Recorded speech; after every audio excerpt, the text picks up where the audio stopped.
Hi, in this short video, I want to give some practical help on how to get your very first buy-to-let property. My name is Mark Lloyd, I'm co-founder of Property Master Academy, and I've been an investor since 2005. Now, we have a lot of people watching our videos now, and they're like, great, but how do I buy it?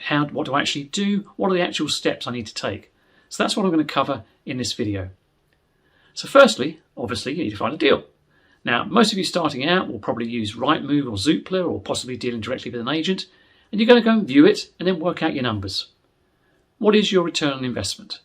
Check that it's a good investment property, check out the area, talk to other agents and get some opinions on values. Now, if the numbers stack up for you, and I emphasise you, because it doesn't matter what returns you hear others saying, it's what you're happy with that counts. So if the numbers stack and you're interested in securing the deal, ring up the agent and put in your offer. Now, if you're not sure what the refurbishment costs are going to be, arrange for a builder to view the property with you. Now, this can be quite difficult if you're a new investor, as a builder doesn't want to waste time quoting for something that you then don't proceed with. So what you might want to consider is paying them for their time. Now, before I ever put an offer in with an agent, which by the way is not the same as if I was dealing directly with the vendor, I always try and get an idea of what the landlord or the seller will actually want. So if it's, for example, it's on for £100,000, I'm not just going to ring up and say, I'm going to give you £100,000. I'm going to ring them up and say, I'm interested in the property. I don't want to put in a silly offer, but I am an investor and I need to make money out of the deal. So what is the lowest offer they might accept? And sometimes they'll just say, you need to put in your offer, or we can't give you a figure. So what you could say is, if I was to put an offer in of X, how do you think that might be received? You know, there's a common saying with investors, if you're not embarrassed by your offer, then it's too high.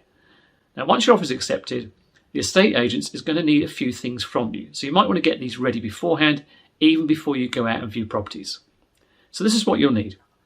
Firstly, photo ID. So that could be a passport or driver's license. Secondly, proof of address, which could be a council tax bill, utility bill, or a bank statement that shows your address in the last 3 months. And next is proof of funds for the deposit. Now, typically, that's going to be 25% of the purchase price. So that could be a bank statement, yours, a joint venture partner, a facility letter from a lender. Now, we do this for our mentees as we have a lending platform. And obviously, they're going to need to know that you can actually finance the rest. Now, this could be a buy-to-let mortgage or maybe a bridging loan if you're going to do a flip of the property. Either way, they may want to see an agreement in principle from the lender. Now, these are fairly standard and very quick to obtain. Just speak to a good mortgage broker and they'll get them for you. To obtain a buy-to-let mortgage is fairly straightforward, as is bridging finance. But a lot of new investors are concerned as whether they will actually get finance, even more so if they don't currently own their own home.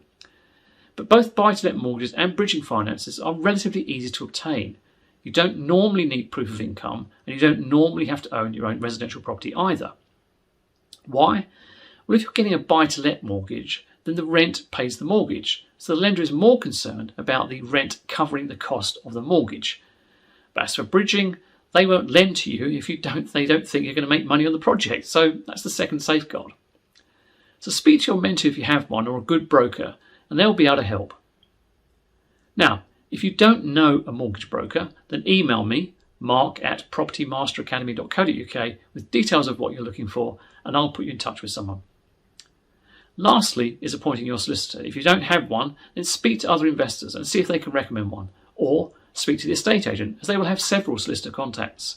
The important thing is that they need to know that you are an investor, that you're not in a chain, and want to complete as soon as possible. Along with getting the valuation done, solicitors are the slowest part of the whole process. So, you've provided proof of funds, your offer has been accepted, and you've appointed a solicitor. Now you will start to incur some costs. Firstly, you need to instruct your mortgage broker who will arrange the mortgage for you. They will want you to pay their fee, and there will be the mortgage valuation fee to pay as well. Now, there are some brokers who don't charge fees, but I prefer to pay a fee. Your solicitor will also want some money up front to cover their initial costs, and then you wait. Now, most solicitors won't do anything until they see the mortgage offer, so they are confident that you can proceed with the purchase. But once you have the mortgage valuation back, one of 3 things can happen. Firstly, it will confirm your purchase price and everything proceeds as it should. Or Secondly, there are some problems with the property and they won't give you a mortgage until they are sorted. Or lastly, there is a question mark over the purchase price as it is too low compared to what the valuer believes the market value is. Now, if there are problems, that gives you an opportunity to go back to the agent and renegotiate your purchase price to take into account those additional problems. Assuming you manage to do that, and depending on the level of work required, you may be able to agree an exchange with keys access to get the work done that's required by the mortgage company in order to offer you a mortgage. Now, if the works required are quite extensive, however, then you'll probably need to consider alternative forms of funding, such as bridging. Now, we offer bridging through our crowdfunding platform, so if you need help with that, drop us an email or comment below.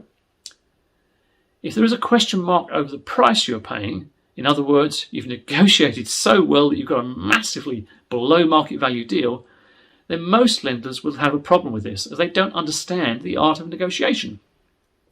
But they will require a statement from the vendor that they are solvent. And the reason for this is that if the vendor subsequently goes bankrupt, the liquidator can overturn the sale, so beware.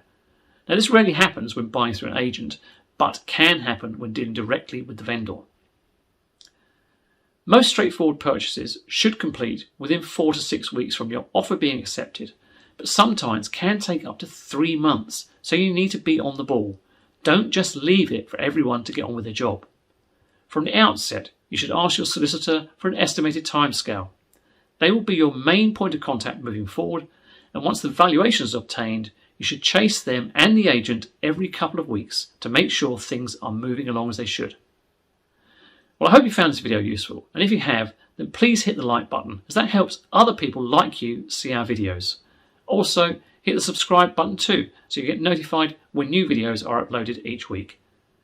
Appearing on your screen right now are more videos that will help you with your property business. Thanks for listening.